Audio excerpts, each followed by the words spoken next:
What if I told you the secret to glowing skin is already in your kitchen? Leaving skin smoother and softer, which can prevent the dryness. Salt, 2 tablespoons. Moisturize and hydrate, improve skin texture.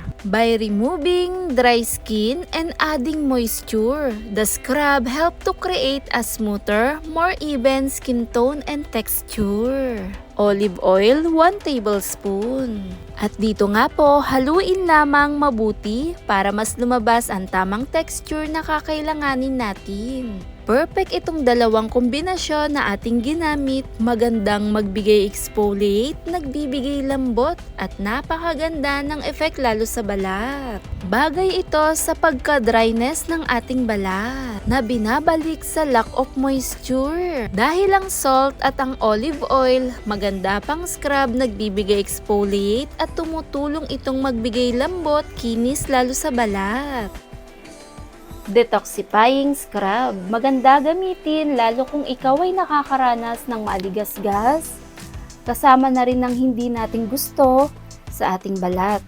Pwede rin to para sa paa natin, nandyan ang mga kalyo o bitak-bitak. Tumutulong ang dala ng salt at ang olive oil. Binabalik nito sa moisture, minimaintain niya ang stay hydrated, hindi basta dry ang ating kutis. Napakaganda ng effect lalo pag ginamit. Ito yung pinaka-texture niya. Kahit iodized salt pwede, rock salt niya itong aking ginamit. Dahan-dahan lang natin itong i-scrub at ilinis sa ating paa o kahit saang parte ng ating balat o bandang sakong ng ating paa, i-scrub mo lamang ito. Kadalasan, dyan din nag-uumpisa yung pagka-dry, bitak-bitak, at heto nga sa ating ginawa, makakatulong siya.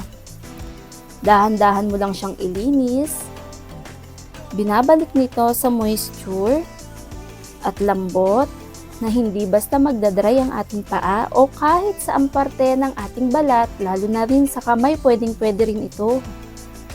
Dahil pag nag-uumpisa yung dry skin, diyan din nag-uumpisa yung hindi natin gusto sa ating balat.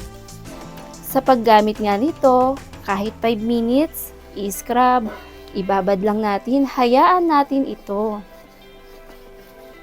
At kung mapapansin mo yung effect at yung resulta, malambot, makinis, lalo na hindi basta dry. Kahit 3 beses sa isang linggo, pwede natin itong ulitin. Kung masyado nang dry ang ating paa o yung kamay natin. Dahil ang ganda ng effect ng dala nito para sa ating kutis.